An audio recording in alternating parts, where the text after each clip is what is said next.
Bom, 2 dias intensos, né? Acho que a gente acabou de encerrar a nossa conferência, que foi um tremendo sucesso, e já em ato contínuo a gente vai começar a falar um pouquinho do primeiro hackathon do Ibracon.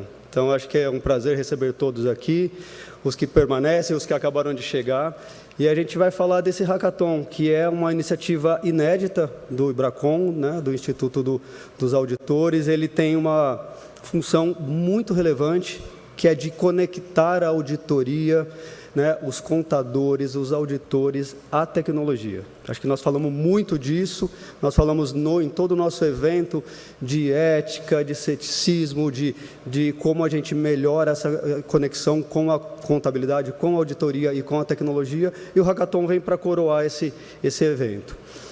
Hoje nós vamos trazer aqui no palco os 8 finalistas do Hackathon.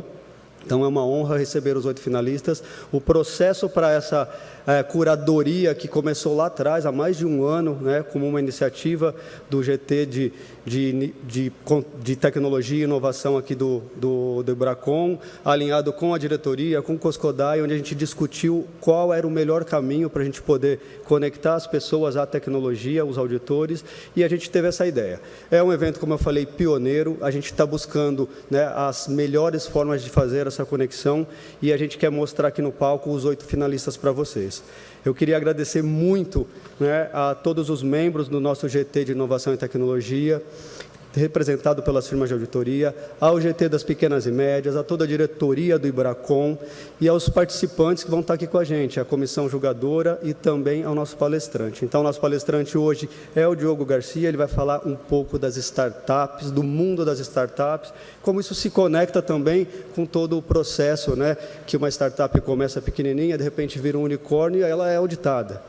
E materialmente, as startups tratam de tecnologia, que precisam ter uma nova forma de serem auditadas, né? Então, tudo se conecta, tudo é muito correlato.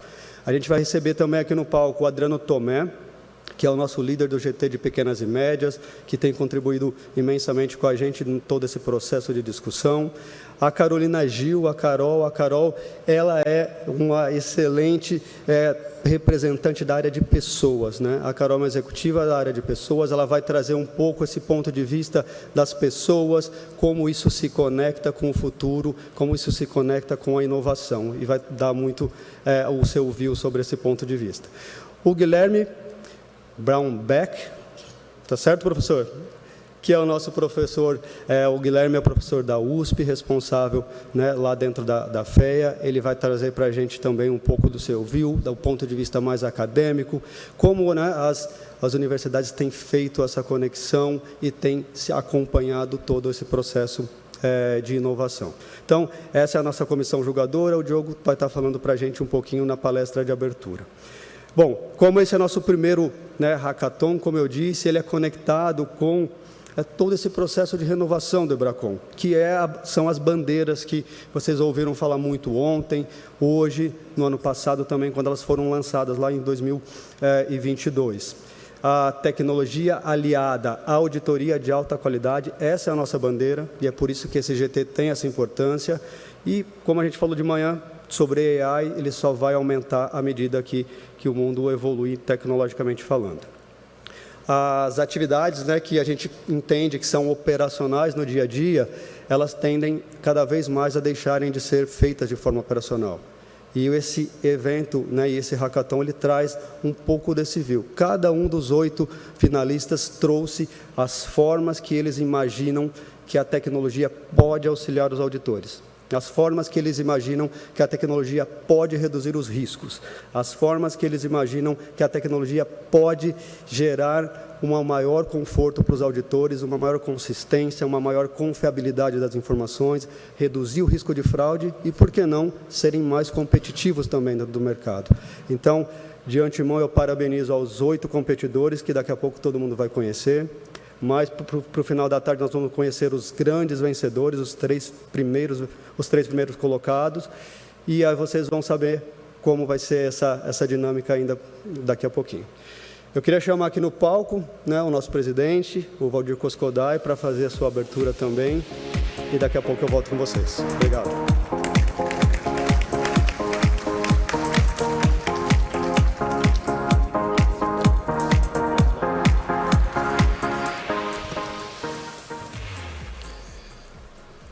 Olá, boa tarde.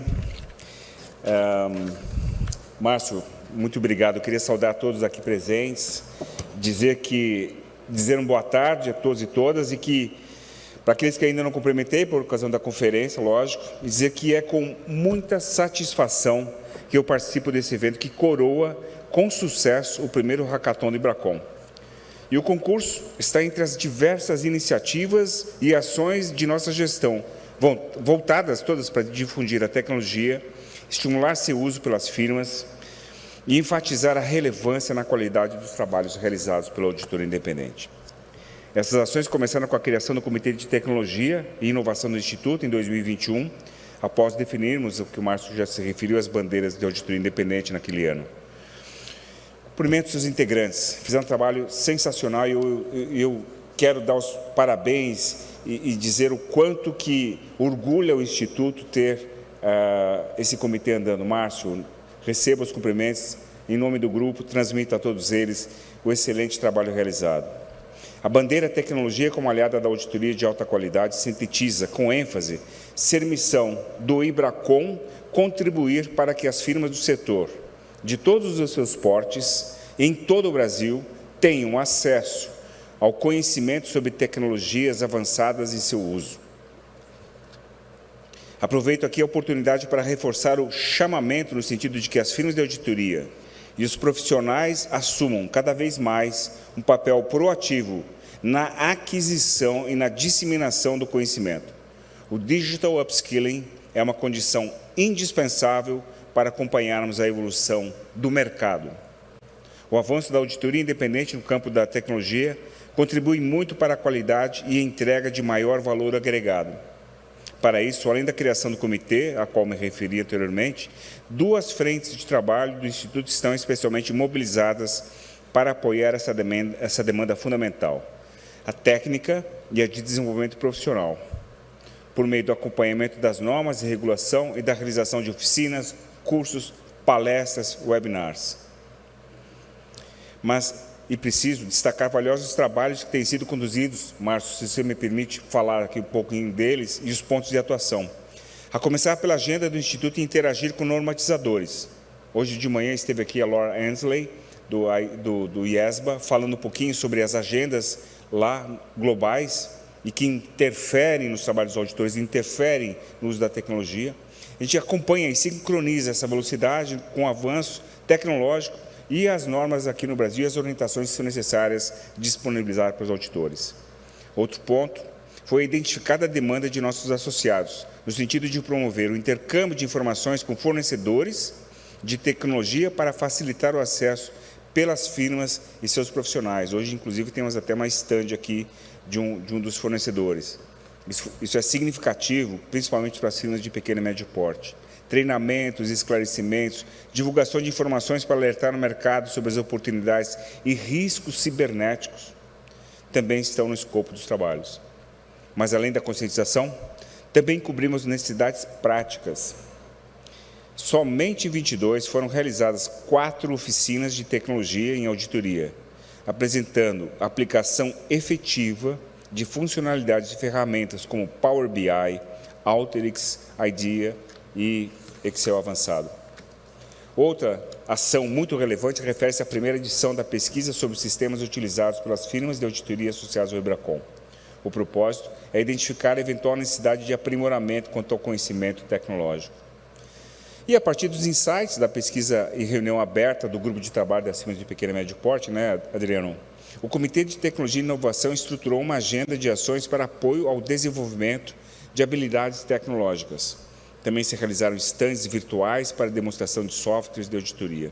Em todas as frentes, estamos trabalhando muito, tanto para o desenvolvimento das firmas, quanto para que a auditoria seja vista como uma profissão dotada de tecnologia para entrega de alta qualidade. Isso é, nossas ações elas se norteiam nos fundamentos de que nossa bandeira sobre o tema, que começa pela conscientização e mudança de mindset do profissional quanto à importância de agregar tecnologia, respeitando os princípios éticos e de ceticismo. Também, todos nós queremos que a opinião pública perceba esse avanço e que tenha uma imagem real sobre a modernidade e a excelência da profissão. Pessoal, é em todo esse contexto que se insere a Hackathon. Cumprimentamos todos os que apresentaram trabalhos, a comissão julgadora. Bromberg, muito obrigado por estar aqui. Os finalistas que serão anunciados vencedores, reitero meus cumprimentos aos membros da comissão julgadora e aos palestrantes e painelistas que estarão aqui e todos que estão compartilhando esse momento significativo. Meu muito obrigado a todos. Bem-vindos à causa de inovação do IBRACON, cujo propósito é alinhar a auditoria independente aos setores de vanguarda em tecnologia no seu uso em geral em prol da ética, lisura, transparência, desenvolvimento do mercado de capitais, da economia de nosso país. Muito obrigado. Bom evento a todos. Bom, obrigado, Coscodai. Uma honra sempre te ouvir aqui. Bom, nada melhor começar o nosso evento aqui, né, de tecnologia e inovação, com uma palestra que vai abordar exatamente o assunto sobre inovação. A gente vai chamar aqui para o palco daqui a pouquinho o Diogo Garcia. O Diogo é o líder do programa de Emerging Giants em startups e firma de auditoria de grande porte. Ele é TEDx Speaker e líder de uma das comunidades colaborativas de startups, investidores mais relevantes do Brasil. Bom, Diogo, se você quiser subir ao palco, se juntar aqui, acho que vai ser uma honra para a gente. Por favor.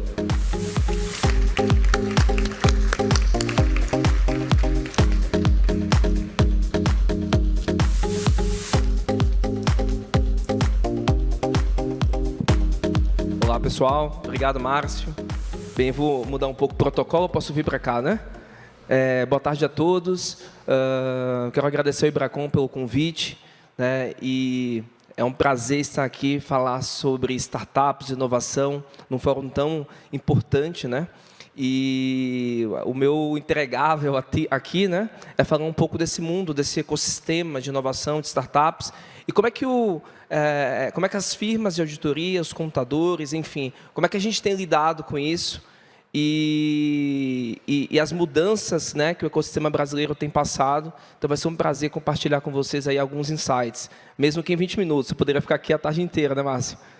Bem, aqui me apresentando rapidamente, como o Márcio falou, eu estou presente no ecossistema empreendedor brasileiro por meio de algumas frentes. Meus contatos estão aqui, caso vocês queiram conversar depois. E eu entendo que, quando a gente fala de inovação, de startups, a gente tem que falar de ecossistema, né? E ecossistema, aqui meus contatos novamente, ecossistema é exatamente o que está acontecendo aqui.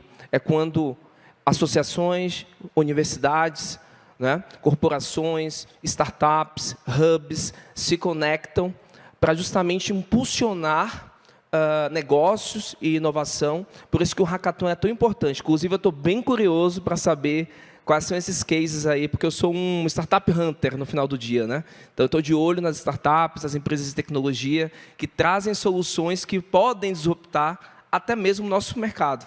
Então, o ecossistema empreendedor, né, ele vai desde o que a gente chama de startups, de comunidades, passa por instituições educacionais, os habitats, os mentores na perspectiva de give back. Você tem instituições de suporte, os investidores, obviamente, que tem que ter capital. Não adianta você não ter capital, com boas ideias apenas. E aí, obviamente, precisamos do apoio de políticas públicas, como também das corporações. Então, eu acho que o Hackathon aqui que vocês, né, se propõem a fazer é de extrema utilidade para o ecossistema, porque é assim que, de fato, gira o ecossistema empreendedor por meio dessas interações. E do Hackathon aqui, realizado pelo IBRACON, pode sair um grande negócio que pode escalar, se tornar uma grande startup, um scale-up, um unicórnio, pode expandir para outros países, enfim. Então, é por meio dessas iniciativas que a inovação acontece. Então, eu quero agradecer ao IBRACON pela ação e pelo convite de estar aqui compartilhando tudo isso com vocês.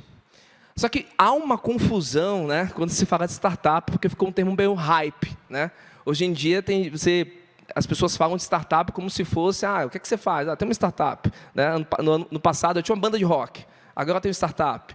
Ou a pessoa saiu da empresa e falou, agora eu vou abrir uma startup para resolver um problema, porque meu propósito é ter algo para acabar com tal coisa, enfim, para resolver um problema do Brasil e do mundo.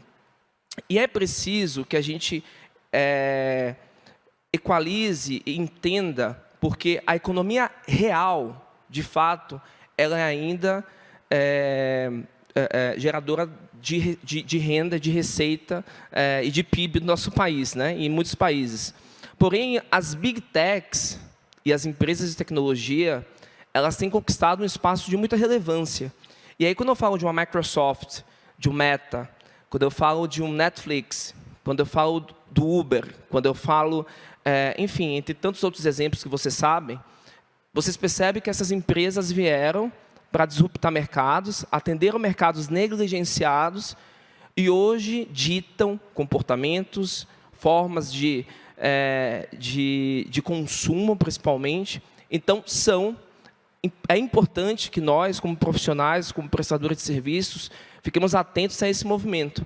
Mas a gente precisa entender também qual que é o conceito, como que são as startups, né? E como é que elas se classificam para que, de fato, a gente consiga trazer o que elas precisam no momento certo. E acho que esse é o maior desafio, né? É engraçado que, às vezes, uma startup me pede, Diogo, me diga um contador, né? E aí eu pergunto, calma, em que momento que você está? Eu estou começando ainda, estou na fase de ideia. Espera aí, calma, que a gente precisa avaliar direitinho. Ou, Diogo, eu vou receber captação de um investidor qualificado e eu preciso de uma auditoria de fato. Né? Então, são necessidades e momentos diferentes e que a gente precisa entender também como a gente se posiciona. Então, startup, o conceito que eu gosto de utilizar é uma organização criada para resolver um problema real, utilizando tecnologia para escalar. O princípio da startup é escalar, é teste e erro, erro e acerto, para que você chegar no modelo ideal e, de fato, quando você encontrar aquele produto certo, para que resolva o problema, você consiga escalar. Só que tem uma questão, né? Existem mais de 14 mil startups no Brasil e mais de 70% das startups quebram. Por isso que existe um ceticismo, muitas vezes, quando a gente fala de startup, porque a gente diz, eu não vou atender aquela empresa porque é uma startup, está começando. Mas se ela der muito certo, ela pode se tornar o próximo Nubank, Quinto Andar, Loft, que são empresas que têm se destacado não só no ecossistema brasileiro, como latino, e eu já conheço startups brasileiras que estão expandindo para além das fronteiras aí das Américas. Além dos oceanos, né? E aí, você tem um conceito do scale-up, vocês devem ter escutado. Uma startup que encontrou o seu caminho, passou pelo Vale da Morte, de fato, conseguiu se provar como negócio e que cresce, né, na taxa ali de 20% ao ano durante 3 anos consecutivos, é considerada uma scale-up. E existem muitas scale-ups no Brasil, não só que usam tecnologia, como também startups que crescem por meio de franquias e por meio de outros canais. Terceiro, a gente tem o que se chama de Emerging Giants, que é um termo que veio, né, para o mercado recentemente, que são aquelas startups que estão a um passo de se tornarem gigantes. O próprio termo já sugere, Emerging Giants, e são startups que se destacam não só no setor, na geografia, né, onde elas atuam, como também elas têm um potencial de escala muito alto, que pode ser no Brasil ou fora dele, e há um passo de se tornar, quem sabe, um unicórnio, que representa menos de 1% da comunidade de startups que existem. Unicórnios são startups que valem mais de $1 bi, e no Brasil, hoje, a gente já conta com cerca de 28 unicórnios. Tá? Recentemente, eu até escrevi um artigo a respeito, eu tenho estudado muito sobre ecossistema, né? Fui ao Vale do Silício algumas vezes, Israel, para entender o que é que esses ecossistemas mais maduros têm, que o Brasil não tem, o que é que o Brasil pode aprender, e o que é que o Brasil tem de diferente que pode ser um ponto forte. Tá?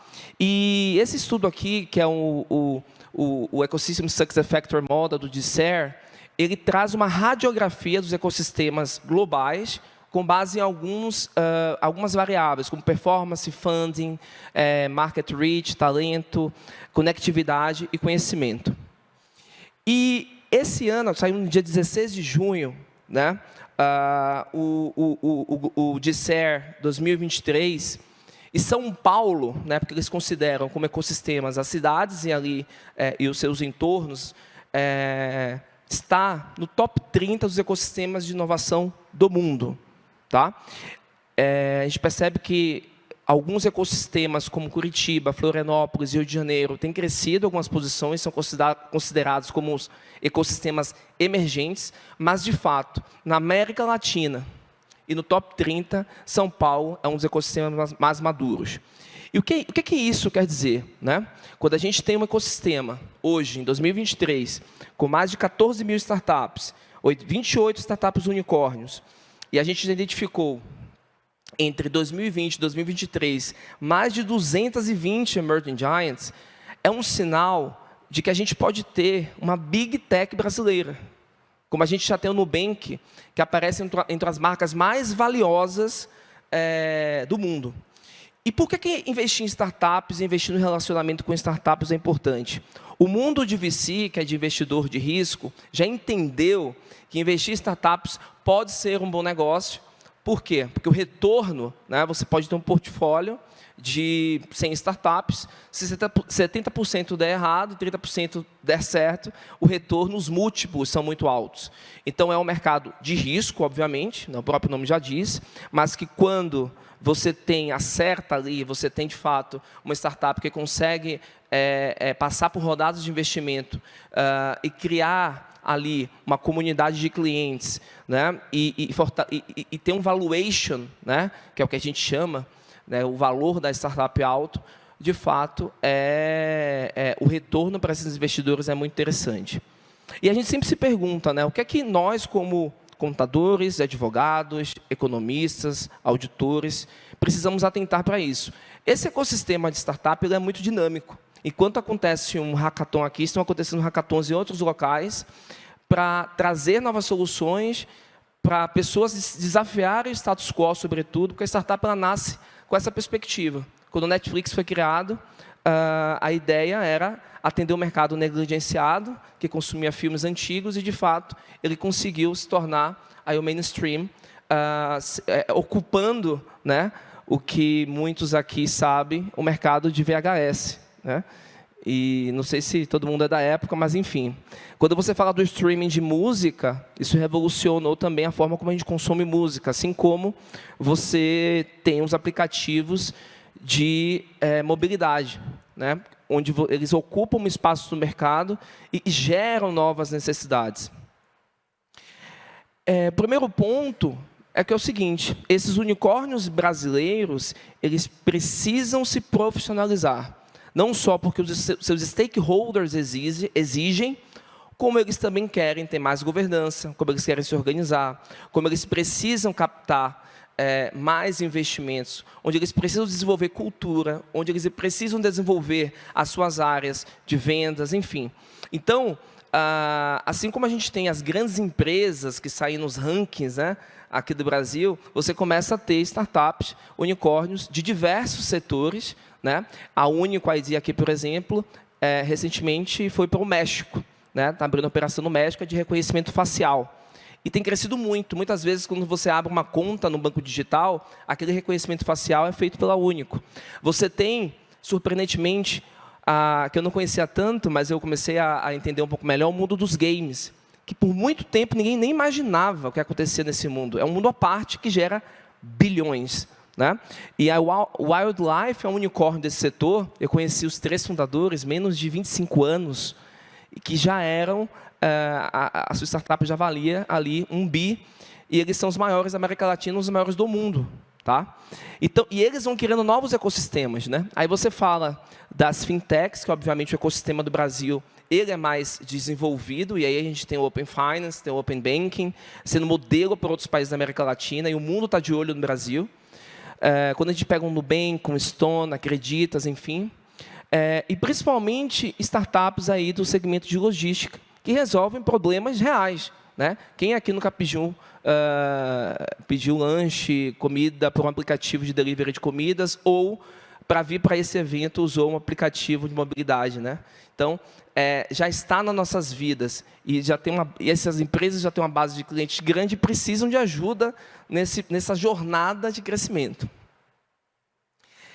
O Nubank saiu no ranking da Interbrand como uma das 11 marcas mais valiosas do Brasil. Então, isso já é um sinal de que, de fato, ali perto do Itaú, do Bradesco, entre outras empresas, o Nubank já era uma startup, né, financeira, uma fintech, que consegue agora figurar entre uma das 11 empresas mais valiosas do Brasil. E a Unio, que eu comentei, né, que é uma empresa que começou com reconhecimento facial, já planeja dobrar a receita, né, com 700 bilhões, né, nessas novas frentes, e vai autenticar a compra online, ou seja, você vai comprar com reconhecimento facial. E é isso que o mercado, é isso que tem acontecido nos mercados, né? China, Estados Unidos, América Latina, a gente tem muitos nativos digitais e que estão dispostos a consumir e serem clientes disso aí. E isso gera um efeito rede, ou seja, essas empresas crescem, precisam de apoio e se conectam ali com os outros players do ecossistema empreendedor, quer seja bancos, investidores, prestadores de serviços, enfim. Quais são os setores mais promissores em 2023? O que a gente percebe do ecossistema de startups é que ele é muito dinâmico, né? E a cada momento você tem uma novidade, alguma nova vertical. Na pandemia, eu pude perceber que as health techs, ou seja, as startups de saúde, se destacaram muito, em função de questões óbvias. Uma receita, quem não pegou uma receita médica via SMS, né, e foi ao médico, era uma coisa inimaginável, né? Você tinha que levar a receita do médico à farmácia. Assim como você pôde fazer vacina contra o Covid-19 em casa. E muitas empresas, ao contrário de todo o trecho momento da pandemia, elas, de fato, cresceram nesse momento, porque elas viram problemas que não eram resolvidos e que precisavam, de fato, da tecnologia. Educação. Muitas edtechs surgiram no momento de pandemia para resolver um problema real. As pessoas precisavam ir às escolas, às universidades, e por meio das plataformas de EAD, você conseguiu escalar. E hoje é engraçado, né, que a gente faz muita reunião virtual em função desse momento, e muita startup facilitou essa jornada.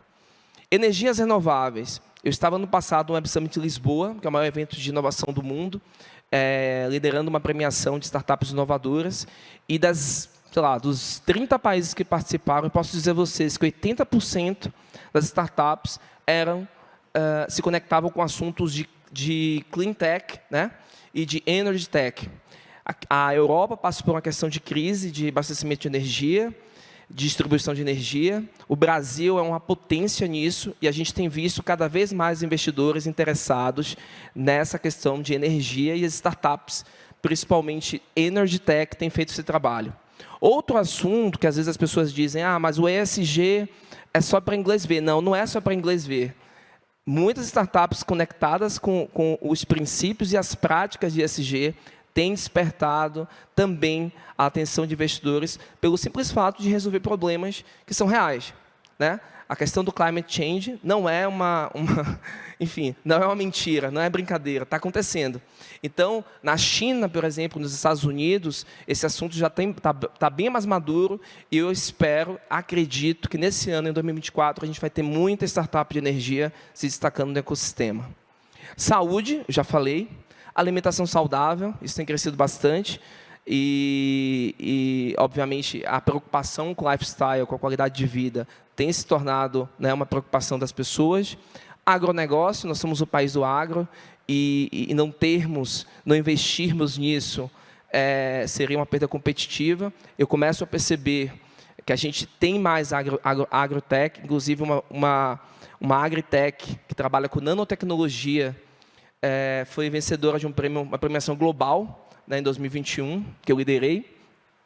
Obviamente, o setor de bancário, a gente tem sempre novas soluções, mas o que eu enxergo é uma consolidação desse mercado. Então, muitas fintechs estão fazendo merge, elas estão, né, se juntando ou adquirindo umas às outras. Então, acho que é um segundo momento de maturidade do ecossistema de fintechs. E elétrico, né? Então, são setores que eu tenho percebido aí nas minhas andanças de comunidade, atuando como um startup hunter, né? E aquela pessoa que suporta startups, setores que são promissores aí no ecossistema. Qual que é a agenda atual dessas startups, né? E aí eu faço a conexão do que vocês, né, cada uma aqui em sua esfera de atuação, tem feito, para se aproximar, né, das startups desde o seu momento inicial, quando ele quer uma assessoria de um contador para uma coisa mais simples, até para uma auditoria mesmo externa, mais complexa e que demanda aí mais horas para que você possa se relacionar com seus stakeholders. Eficiência é a palavra da vez. Então, as startups estão passando por um momento agora de redução de investimentos em função da macroeconomia e política, mas existem muitas oportunidades, sobretudo em startups no momento inicial. Governança é um assunto que tem, que as startups elas começam, mas elas não se atentam a algumas questões de governança. Uma das maiores dores do empreendedor é a questão do contrato societário, acreditem. Eles não fazem o contrato da melhor forma no início, e isso gera um estresse depois no final, e muitas startups quebram porque eles não têm um acordo, né, de sócios bem estabelecido. Revisão contábil e auditoria para os stakeholders, então, é algo que sempre é demandado. Eles precisam disso para, de fato, captar dinheiro, para, de fato, ter novos parceiros de negócios. Então, o trabalho do contador, do auditor é super importante. Growth sempre vai ser uma demanda, crescimento. Toda startup, se você perguntar, você quer crescer? Ela vai dizer que sim, né? Atendimento a regulamentações, principalmente no Brasil.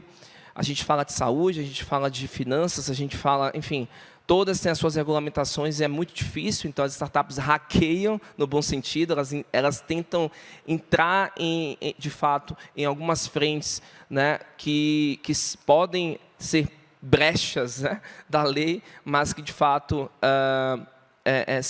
são importantes para que elas possam entrar no mercado, né. Captação de investimentos, isso é uma terminou? Captação de investimentos, né, que é as startups elas nascem com essa perspectiva, eu preciso captar investimento de anjo, de venture capital, de private equity mais tarde. Uma coisa que eu vejo que é bem interessante é o CFO as a Service. Isso tem crescido cada vez mais. Essa semana eu conversei com 2 empresas que fazem isso, porque as startups, eu estava em outro evento, e os investidores, né, a gente perguntou quais as dicas que vocês dariam para as startups nesse momento onde há menos investimento. E o que eles disseram foi: fiquem próximos do seu CFO, dos seus CFOs, fiquem próximos dos seus gerentes financeiros, controllers. Por quê? Porque os investidores querem saber, querem ter mais conhecimento dos números, dos financials. Então, isso é uma coisa que tem crescido bastante nas startups e é uma oportunidade para muitos. Cultura, obviamente, que para você manter uma startup que cresce, né, de forma acelerada, ou que no momento de retração de investimentos você tem que fazer o famoso layoff, as emissões, então você tem que manter a questão da cultura. E M&A, como eu falei para vocês, tem acontecido muitos M&As, e as startups precisam desse suporte para que elas possam crescer. Bem, está terminando aqui meu tempo. Eu deixei meus contatos lá no início da apresentação, mas o que eu quis trazer para vocês é o seguinte: esses momentos aqui que a gente tem de hackathon, eles são super importantes para o ecossistema, e as startups, elas, de fato, elas ganharam destaque, né, no Brasil, justamente pelo que eu trouxe, né, o Brasil é um dos países aí que estão no top 30, né, de ecossistema de inovação do mundo. E eles precisam de apoio, eles precisam se conectar com pessoas que possam ajudar nessa jornada. E acho que vocês podem fazer isso, nós podemos fazer isso, por meio de tudo que, né, desde de participar de eventos, desde, de fato, estender a mão, desde, de fato, entender que o Brasil é um celeiro de inovação também, e que também é para a gente proteger e entender como é que a gente vai ter novos competidores, porque eu percebo que tem empresas como a Countify, Contazul, Contabilizei, que têm feito trabalhos, né, na área de contabilidade, e por que não se aproximar? Por que não fazer parceiros desses novos players? Porque o nosso mercado ele está sendo questionado o tempo inteiro, qualquer mercado. Então, uma coisa que eu sempre digo: se você não disruptar o seu negócio, alguém vai fazê-lo. Então, é melhor a gente estar próximo, é melhor a gente se conectar, e é melhor a gente entender também que o Brasil é um país que produz muita inovação e que precisa de apoio, né? Então, é um prazer estar aqui com vocês. Parabéns pela iniciativa do Hackathon, porque é sobre isso, né? Não, antes de você ir embora, uma dica, né? Já que nós estamos falando com uma sumidade das startups, fala para o pessoal aí que tem um bando de inovadores aí que vão se apresentar daqui a pouco. De tudo que você tem visto no mercado, qual é a característica que você vê se repetindo em todas essas empresas que se destacaram, né? Que viraram unicórnio, que estão nessa curva ascendente ali, scale up, emerging giants, viraram unicórnio?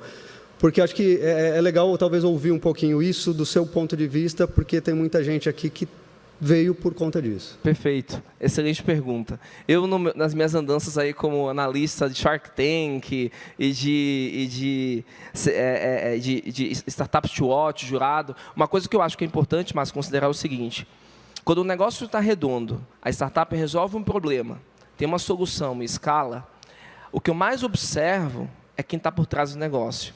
É sobre pessoas, são os fundadores e fundadoras.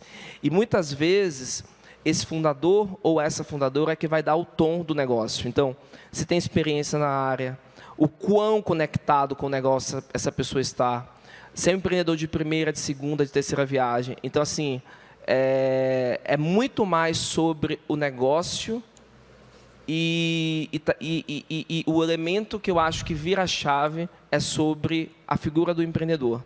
Qual a capacidade de execução dele, qual a capacidade de conexão com todo aquele ecossistema que eu falei. Por quê? Um dos índices que mais qualifica um ecossistema empreendedor é a conectividade, é a capacidade todo esse ecossistema de se conectar. Então, eu olho muito para a figura do fundador, como é que ele desenvolveu o negócio, como é que ele vai executar daqui para frente e o quão conectado ele é com o ecossistema. Legal. Valioso. Valeu. Seu insight aqui, Diogo. Obrigado, viu? Obrigado, pessoal. Foi quase um TED Talks aqui, né? Porque eu passaria 3 horas falando, mas aí me disseram que só tenho 20 minutos. Mas eu estou à disposição, caso a gente possa falar, porque é um assunto, vocês perceberam que eu gosto pouco, né? Tá bom? Obrigado, pessoal. Tchau, tchau. Gente.